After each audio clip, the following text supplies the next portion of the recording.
విద్యార్థుల భద్రత లక్ష్యంగా అనంతపురం జిల్లా రాయదుర్గంలో ప్రైవేట్ స్కూల్ బస్సులపై పోలీసులు రవాణా శాఖ అధికారులు సంయుక్తంగా తనిఖీలు నిర్వహించారు.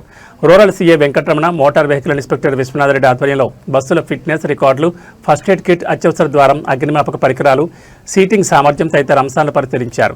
నిబంధనలు ఉల్లంఘించిన ఒక స్కూల్ బస్సును అధికారులు సీజ్ చేయగా మరికొన్ని బస్సుల్లో గుర్తించిన లోపాలపై డ్రైవర్లు, యాజమాన్యాలకు హెచ్చరికలు జారీ చేశారు.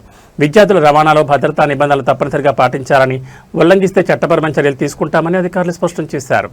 స్కూల్ బస్సు అద్దం పగిలిపోయిందని చెప్పేసి కొంచెం న్యూస్ రావడం జరిగింది. దాన్ని బేస్ చేసుకొని మన లా అండ్ ఆర్డర్ పోలీస్ అంతా కూడా ఈరోజు పట్టణంలో ఉండే అన్ని స్కూల్ బస్సుల యాజమాన్యాలకి నోటీసులు ఇచ్చి అందరినీ కూడా మన జూనియర్ కాలేజ్ గ్రౌండ్లోకి అందరినీ బస్సులు పెరేడ్ నిర్వహించడం జరిగింది. ఈ కార్యక్రమంలో అందరూ బస్సు డ్రైవర్లు కూడా మేము అడుగుతున్నాం, వాళ్ళకి లైసెన్స్ ఉందా లేదా, ఎన్ని రోజులు ఎక్స్పీరియన్స్ ఉంది, వాళ్ళే నిజాయితీగా చెప్పమని చెప్పిన. ఈ బస్సు ఫిట్నెస్ ఉందా లేదా, బస్సుకి ఏమైనా సమస్యలు ఉన్నాయనేది డ్రైవర్కే బాగా తెలుస్తుంది. సో కాబట్టి డ్రైవర్ల నుంచి కూడా మేము అండర్టేకింగ్ తీసుకుంటున్నాము. అలాగే స్కూల్ మేనేజ్మెంట్ వారి దగ్గర నుంచి కూడా అండర్టేకింగ్ తీసుకున్నాం. ఇన్ రిటర్న్లో ఈ బస్సు కండిషన్లో ఉంది, దానికి సంబంధించిన డాక్యుమెంట్స్ కానీ, డ్రైవర్ లైసెన్స్ కానీ, ఇన్సూరెన్స్ కానీ, బండి ఫిట్నెస్ కానీ, ఏదన్నా మిస్టేక్ ఉన్నా కూడా మా దగ్గర అన్నీ ఉన్నాయి. మాకు చూపించిన తర్వాతే ఈ బండ్లన్నీ కూడా బయట పంపించడం జరుగుతుంది. ఇన్ అడిషన్ మాకు సపోర్ట్గా మనం ఎంవీఏ సార్ని కూడా ఇక్కడ ఆహ్వానించడం జరిగింది. సార్ ఆధ్వర్యంలో కూడా ఇంకా మేము ఇప్పుడు సార్ చెప్పిన కొంతమంది మన వాళ్ళు రైజ్ చేశారు. ఫైర్ ఎక్స్టింగ్విషర్స్ కొంతమంది దగ్గర లేవు, ఎమర్జెన్సీ ఎగ్జిట్లు లేవు, తర్వాత ఫస్ట్ ఎయిడ్ కిట్లు లేవు. కొంతమంది డ్రైవర్లు సెల్ ఫోన్ తోలుతూ పిల్లల్ని ట్రాన్స్పోర్ట్ చేస్తారని చెప్పింది, అది కూడా మేము వాళ్ళందరికీ కూడా వార్న్ చేస్తున్నాము. సో సాధారణ ప్రయాణాల్లో జరిగే ప్రమాదాల కన్నా స్కూల్ పిల్లలు, విద్యార్థులకు ప్రమాదాలు జరిగితే దాని తీవ్రత, సమాజంలో ఇంపాక్ట్ అనేది ఎక్కువ ఉంటుంది. కాబట్టి ముందస్తు జాగ్రత్తగా మేము అందరినీ కూడా పిలిపించి మరోసారి తనిఖీలు నిర్వహించడం జరుగుతున్నది. అందరికీ కూడా వార్న్ చేస్తున్నాం, అందరికీ కూడా జాగ్రత్తలు చెప్తున్నాం. మరీ కూడా ఇలాగే కంటిన్యూగా చేస్తే కానీ ఖచ్చితంగా వాళ్ళపైన, స్కూల్ పైన కూడా చట్టపరమైన చర్యలకు మేము రిటర్న్గా ఉన్నతాధికారులకు రిపోర్ట్ పంపించడం జరుగుతుంది.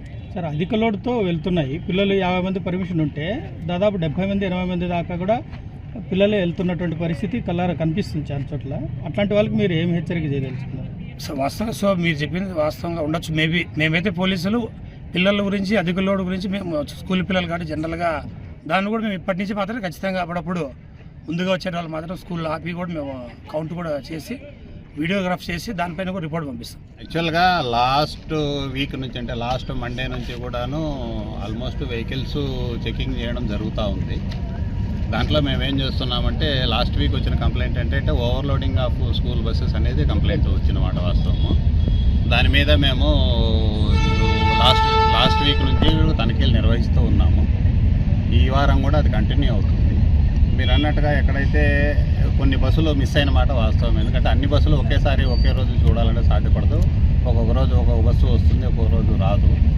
మీరు అన్నట్టుగా ఎక్కడైతే ఈ ఎమర్జెన్సీ డోర్కు సీట్లు అడ్డం ఉన్నాయో అవన్నీ లాస్ట్, అంటే స్కూల్స్ స్టార్ట్ కాకముందే మేము వెరిఫై చేసి నోటీసులు ఇచ్చి సీట్లు తీయించాం. అయినా కానీ కూడా మధ్యలో వీళ్ళు ఒకరో ఇద్దరు ఎక్సెస్ ఎవరైనా వేసుకుని ఉంటే కూడా ఇప్పుడు మనం మళ్ళీ ఒకసారి తనిఖీ చేసి వాళ్ళకి నోటీసులు ఇవ్వడమే కాకుండా వాళ్ళను సీట్లు తీయించిన తర్వాత మళ్ళీ ఆఫీసులు ప్రొడ్యూస్ చేయమని చెప్తాము. అంతగా అవసరమైతే కాని పక్షంలో వాళ్ళ ఎఫ్సీలు కూడా క్యాన్సిల్ చేయడానికి ప్రభుత్వానికి మేము రికమెండ్ చేయడం జరుగుతుంది. సార్, అన్ని బస్సులు కండిషన్స్లో ఉన్నాయా లేకపోతే ఏమైనా ఇంకా పాత ఉన్నాయి? ఇప్పుడు కండిషన్ అనేది చాలా వరకు మేము ఫిజికల్గా అయితే ఇక్కడ చూస్తున్నామండి. ఈ కండిషన్స్ అంటే ఇంతకుముందు ఫిట్నెస్ అన్ని మేమే ఇచ్చేవాళ్ళం కాబట్టి మేమే డ్రైవ్ చేసి మేమే చూసేవాళ్ళము. ఇప్పుడు వీటి కోసం అని చెప్పి ఆటోమేటిక్ టెస్టింగ్ సెంటర్ పెట్టి ఉంది అనంతపూర్లో. వాళ్ళు అక్కడ వెరిఫై చేస్తాడు, వాళ్ళ దగ్గర తగిన మిషనరీ ఉంది. వాళ్ళు చూసిన తర్వాత మాత్రమే సర్టిఫికెట్స్ ఇవ్వడం జరుగుతుంది. మరి మీరు వెరిఫికేషన్ చేసే అన్నప్పుడు గ్లాసులు పగిలిపోయినా కూడా బండ్లు తిరుగుతున్నాయి అన్నప్పుడు, గ్లాస్ పగిలిపోయింది అన్నప్పుడు మేము వెరిఫై చేసినప్పుడు ఉండదు. అది తర్వాత మధ్యలో పగిలి ఉంటే అందుకోసమని ఈరోజు బండిని సీజ్ చేయడం జరిగింది. ఈరోజు ఒక బండి అద్దం ఏదైతే కంప్లైంట్ ఉందో అది మాత్రం సీజ్ చేయడం జరిగింది.